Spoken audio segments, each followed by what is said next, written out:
Well lads, what's cracking? How's it going? Hope you're all keeping well. Today I went out to Greystones TopTracer driving range to find out what distance I actually hit golf balls, because I've never known how far I hit them or how short I hit them for that matter. And I've always kind of eyeballed at the pin and never known which club exactly to hit. So I went out there today and used the TopTracer to find out what my gaps are between clubs, what clubs do I need. I found a few flaws in it, you'll see them now. So I'm going to start from the wedges and work the way up to the woods and driver up there. And you'll see that I've actually dropped 2 clubs out of my bag since only this morning going to the driving range. So let's get into it. So you see firstly this clip of me hitting pitch and wedge and sand wedge.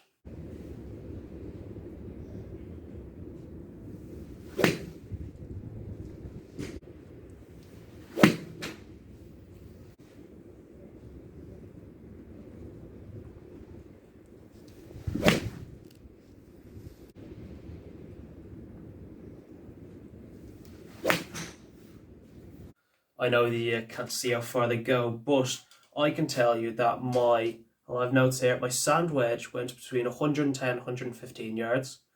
My pitch and wedge went between 135 and 140. That gap between 150 and 135 is too big, so I know myself that I need a gap wedge to fill in that slot, because if I'm stuck out off the green with, say, a 120 yards into it, I wouldn't know whether to try and hit a sand wedge really hard or hit a pitch and wedge really soft. I just need that gap wedge in there just to know that I'm safely going to make it onto the green. But that is the first thing. And I have made space for the gap wedge, as I said, because I have kicked out a club or 2. Next, you'll see that my higher irons are grand, my 9 and 8. I'm between pitch and wedge 9-8, there was only a 5-10 yards difference between them. That is what I need. I need it to be nice and tight, so I know exactly which club to hit when it comes into the scenario. You'll see now my 8 iron and my 7 iron, and then you'll see my 7 iron or 6 iron.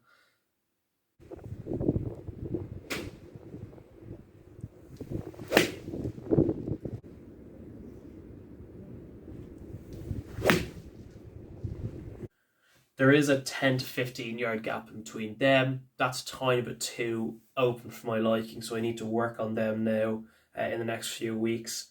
I need to work on either A, hitting 8 iron harder, or just B, being able to control my 7 iron, because I was tinning a few of them. I was tinning a few of the 6 irons. I don't know why I was tinning these ones when I wasn't tinning my 9 and 8, or I wasn't tinning my 5 down. It was only my 7-6 for some reason today. I was off, so I better go back there again and actually test it out properly again.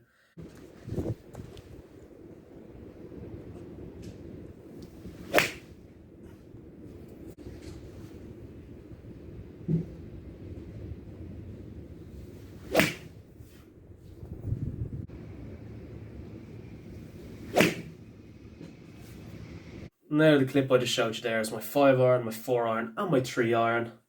All perfect, to be honest. Honestly, again, 5-10 yards between them. Perfect, exactly what I need. And I just felt so controlled today with my low irons. Now, it was quite windy out there in Greystones today, because you're out by the seafront. It was just windy all around today. But my 5 iron, 4 iron, 3 iron, for low irons, they're flying really nicely.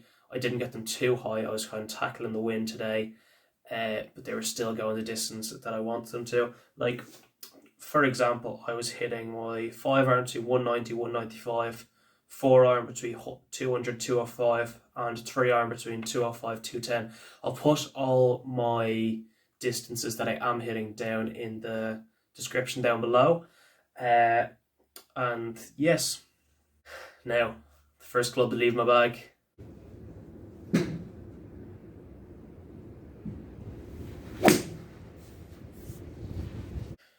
Is this 24 degree Seve Ballesteros hybrid. It's got the Golf Pride grip on it. Again, it's just a regular shaft. But what I felt with this, wasn't controlling it well. I couldn't control it. Now, this is quite an old club, and even for a regular flex, it felt a bit too bendy. It felt a bit too bendy, even though it's regular flex. It kind of felt nearly like a women's flex, or the multi-flex, or the uni-flex, or whatever they call it these days.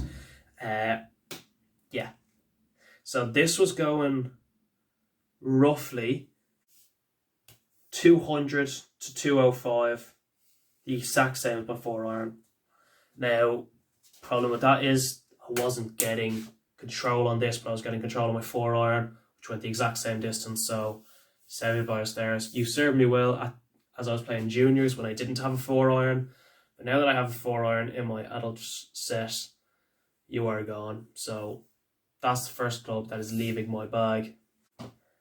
Next up, my 19-degree SLDR hybrid, you'll see now. I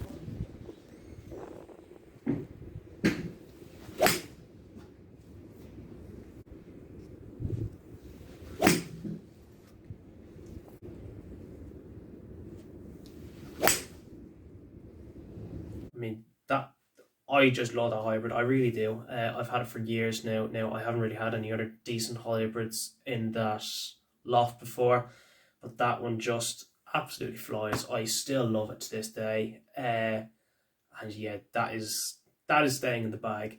If you want to see roughly how far I'm hitting it, I know it's down in the description, but I'm hitting it between 220 and 225. That's yards. Oh yeah, actually, put down below, do you work in yards or meters? Because I have all my yards here and my meters here, just because I know that if I'm playing Dunleary Golf Course, which is beside me, I do yards. If I'm playing Power Score Golf Club, the other side of me, meters. I know I'm meant to be using meters in Europe and all that thing, and it's only really yards in America and in England, but yeah, just so many golf courses use yards. Like, even I was up playing a load of par 3s recently. Like, actually, here's 2 scorecards from par 3s. And they're both right beside me, and they both use yards still. They don't use meters. Bit mad. Next club to go.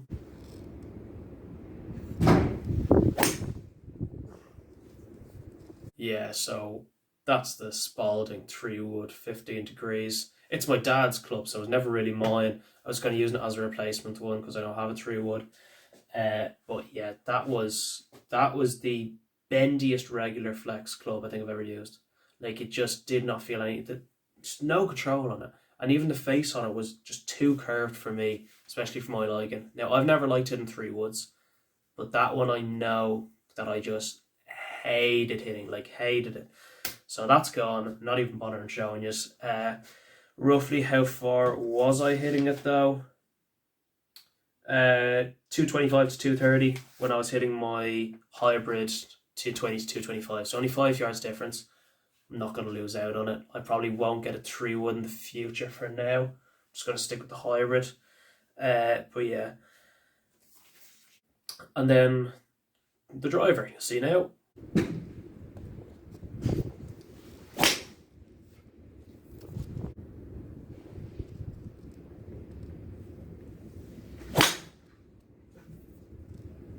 I was hitting Healy drives today, Towie drives today, but luckily enough, they're all roughly going the same distance. Now, the driver's the one which I don't mind having a bit of range in, like, whether it be 10 or 15 yards in the difference between my drives. Now, I do like my drives to be consistent, but it didn't really bother me too much.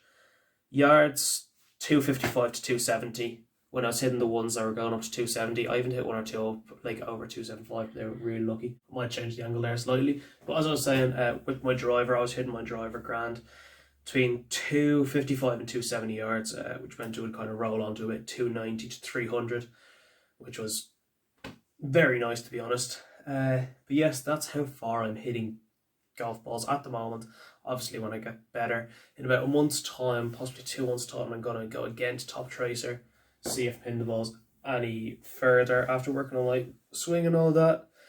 But yes, for the moment, I'm going to just keep on working on my game. I will go to that TopTracer game again, and I will have a go at a few of the games that they have on the TopTracer, and I'll show you them. I still haven't gotten very confident in recording in public yet. It's, I want to wait until I'm actually like confident doing that before I start doing a few games on the TopTracer. They seem like fun. But yeah, thank you for watching. I hope you enjoyed. I know it's a quick little video. This I just wanted to know how far I'm hitting each club myself, and I wanted you guys to know as well how well I'm hitting them. So thank you for watching, and I will see you next time. Good luck.